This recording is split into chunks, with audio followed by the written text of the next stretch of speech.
Bin ich financially independent? Ja, gedanklich bin ich das voll und ganz. Und dazu möchte ich gerne eine sehr persönliche Geschichte mit dir teilen. Es hat einfach die Sicht auf das Thema komplett verändert. Also nach Schweizer Maßstäben bin ich nicht für die nächsten 50 Jahre finanziell perfekt aufgestellt. Ich sage das ganz offen. Das ist der Punkt, den viele nicht mögen, weil er nicht sexy ist. Es klingt schöner zu sagen, ich optimiere mein Portfolio, als zu sagen, ich optimiere mein Leben.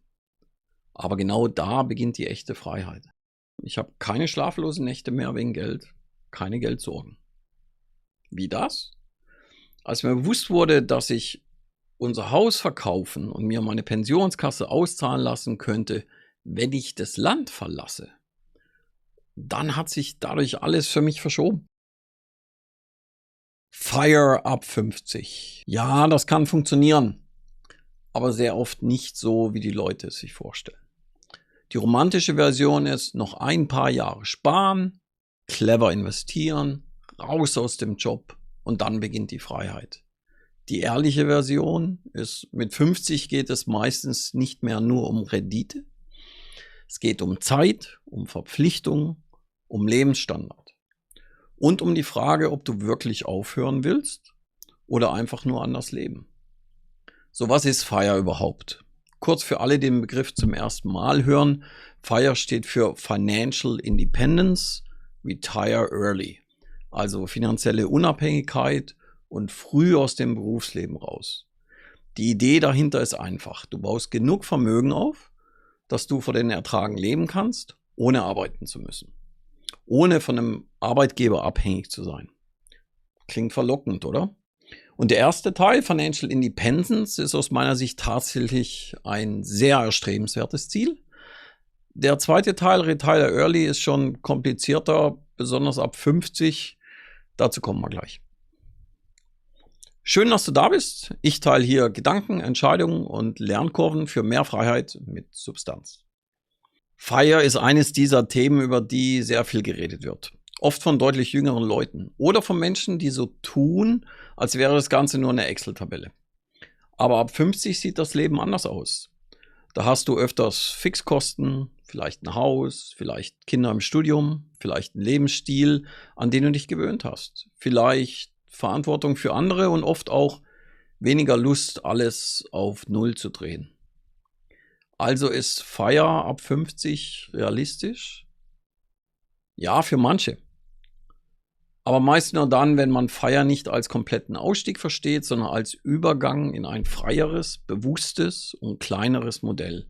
Und genau da liegt der Denkfehler. Und genau darum geht es heute. Fangen wir mit einer Frage an, die selten gestellt wird. Was meinst du eigentlich, wenn du FIRE sagst? Manche meinen, ich will nie wieder arbeiten müssen. Andere meinen, ich will nicht mehr in diesem Job gefangen sein. Und wieder andere meinen, ich will genug Vermögen haben, damit ich freier entscheiden kann. Das ist nicht dasselbe. Und gerade ab 50 ist der dritte Punkt oft realistischer und ehrlich gesagt auch der interessantere. Denn viele wollen gar nicht komplett aufhören, so wie ich. Sie wollen nur nicht mehr müssen. Und das ist ein riesiger Unterschied. Vielleicht willst du weniger arbeiten, vielleicht projektbezogen, vielleicht beratend, vielleicht nur noch das machen, was dir wirklich liegt. Vielleicht mehrere Monate im Jahr frei oder einfach nicht mehr jeden Unsinn mittragen müssen. Ich kann stolz oder mit Glück sagen, dass in der Hinsicht lebe ich meine FIRE-Definition schon eine ganze Weile. Für mich ist das auch die viel klügere Version von FIRE als Retire Early Teil. Also nicht, ich liege mit 35 nur noch am Strand, sondern ich habe genug Substanz aufgebaut, dass ich nicht mehr gegen mein eigenes Leben arbeiten muss. Viele rechnen zuerst an der Rendite um. 4%-Regel. Entnahmerate, ETF-Sparplan, Zinseszinseffekt. Alles gut, alles okay. Aber das eigentliche Problem sitzt meist woanders. Die Leute wollen finanzielle Freiheit, halten aber an einem Lebensmodell fest, das extrem teuer ist. Und dann passt die Rechnung eben nicht.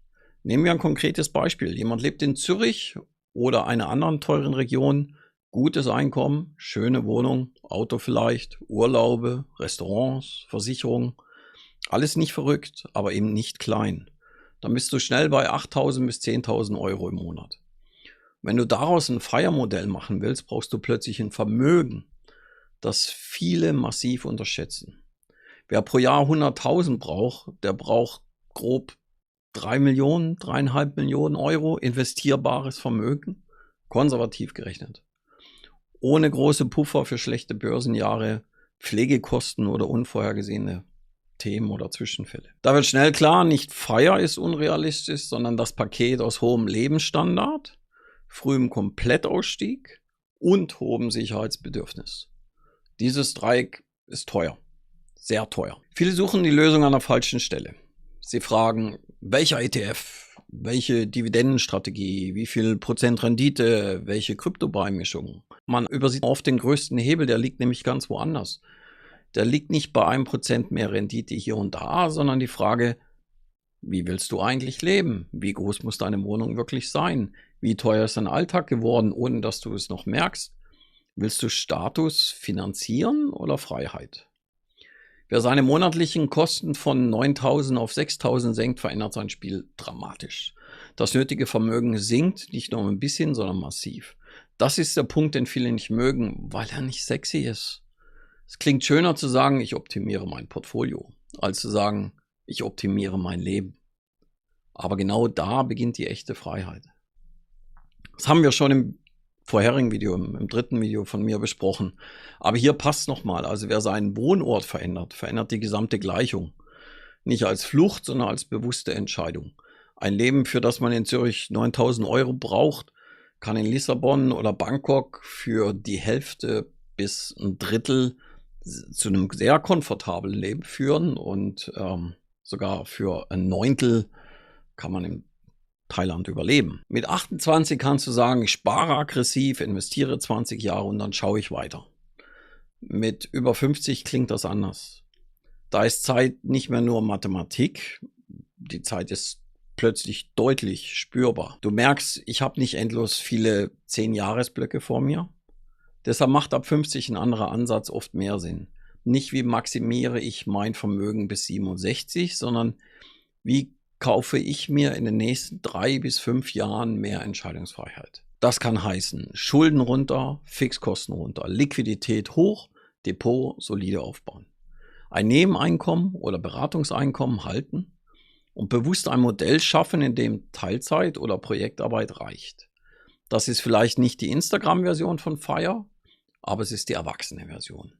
Und für die zweite Hälfte finde ich genau diese Version interessanter. Was ist realistisch? Es ist realistisch, dass du mit 50 oder später noch sehr viel verändern kannst, auch finanziell. Dass du in einigen Jahren genug Substanz aufbauen kannst, um deutlich freier zu entscheiden als heute. Und dass du nicht komplett retired sein musst, um frei zu sein. Für viele sieht das gute Modell eher so aus.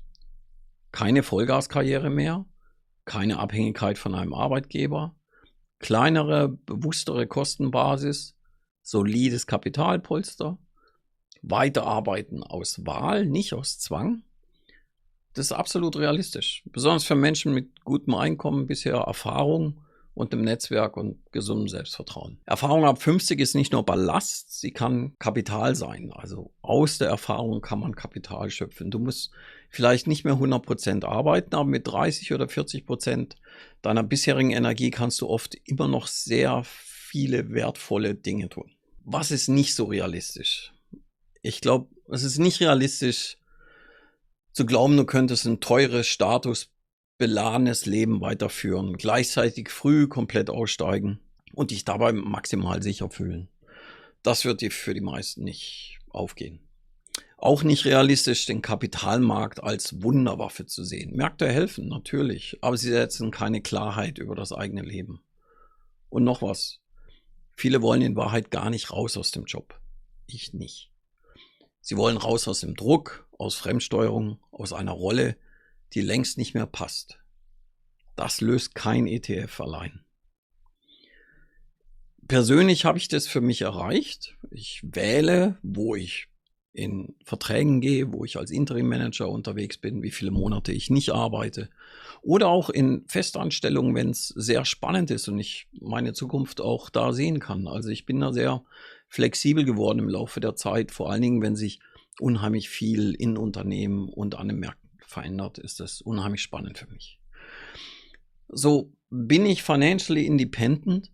Ja, gedanklich bin ich das voll und ganz. Und dazu möchte ich gerne eine sehr persönliche Geschichte mit dir teilen. Es hat einfach die Sicht auf das Thema komplett verändert. Also nach Schweizer Maßstäben bin ich nicht für die nächsten 50 Jahre finanziell perfekt aufgestellt. Ich sage das ganz offen. Und trotzdem, ich habe keine schlaflosen Nächte mehr wegen Geld, keine Geldsorgen. Wie das? Als mir bewusst wurde, dass ich unser Haus verkaufen und mir meine Pensionskasse auszahlen lassen könnte, wenn ich das Land verlasse, dann hat sich dadurch alles für mich verschoben. Denn mit diesem Kapital können meine Frau und ich ein sehr gutes Leben führen. Nicht in der Schweiz, auf Schweizer Niveau, das geht nicht. Aber in einem günstigen Land, das zu uns passt. Das bedeutet nicht, dass wir das morgen machen oder überhaupt müssen. Aber das Wissen, dass diese Option existiert, das hat alles verändert. Ich kann dieses Leben hier vielleicht nicht dauerhaft auf Schweizer Niveau weiterführen, aber ich kann ein gutes Leben führen. Woanders. Das ist Financial Independence. Nicht im klassischen FIRE-Sinn, sondern als Denkweise. Und wenn dich das Thema Standort- und Kostenvergleich interessiert, dann schau dir das vorherige Video an. Wie viel Geld braucht man wirklich? Da rechnen wir das konkret durch. Ich sehe FIRE deshalb nicht als reine Finanzformel. Ich sehe es eher als strategische Frage. Wie baust du dir in der zweiten Hälfte ein Leben, in dem Geld dir Freiheit ermöglicht, statt dich in einer immer teuren Modell anzuketten oder zu verknüpfen? Für mich ist es der entscheidende Punkt. Nicht wie früh kann ich aufhören, sondern wie früh kann ich anfangen, freier zu entscheiden. Das ist ein anderer Fokus und aus meiner Sicht der bessere. FIRE ab 50 ist nicht zu spät. Aber es ist meistens auch nicht die romantische Abkürzung und die Instagram-Geschichte, als die es gerne verkauft wird. Wenn du später anfängst, brauchst du Ehrlichkeit über deine Kosten, über deinen Lebensstil, über deine Erwartungen und über die Frage, ob du wirklich komplett Untätigkeit suchst oder einfach ein freies Leben. Denn genau da liegt oft die Lösung. Nicht im totalen Rückzug, sondern in einer Position, aus der du dich nicht mehr alles mitmachen musst. Also dich sicherer fühlst. Und das kann in der zweiten Hälfte unglaublich viel wert sein. Mich würde wirklich interessieren, was wäre für dich attraktive Version, was wäre für dich eine attraktive Version von FIRE? Ist es komplett raus oder lieber genug Freiheit, um nur noch das Richtige zu machen? Schreib es gerne in die Kommentare. Gerade bei dem Thema gibt es keine richtige Antwort, nur eine ehrliche. Wenn dich das Thema Freiheit, Geld und die zweite Hälfte interessieren, dann abonniere den Kanal. Hier geht es genau darum. Schön, dass du da warst. Bis gleich.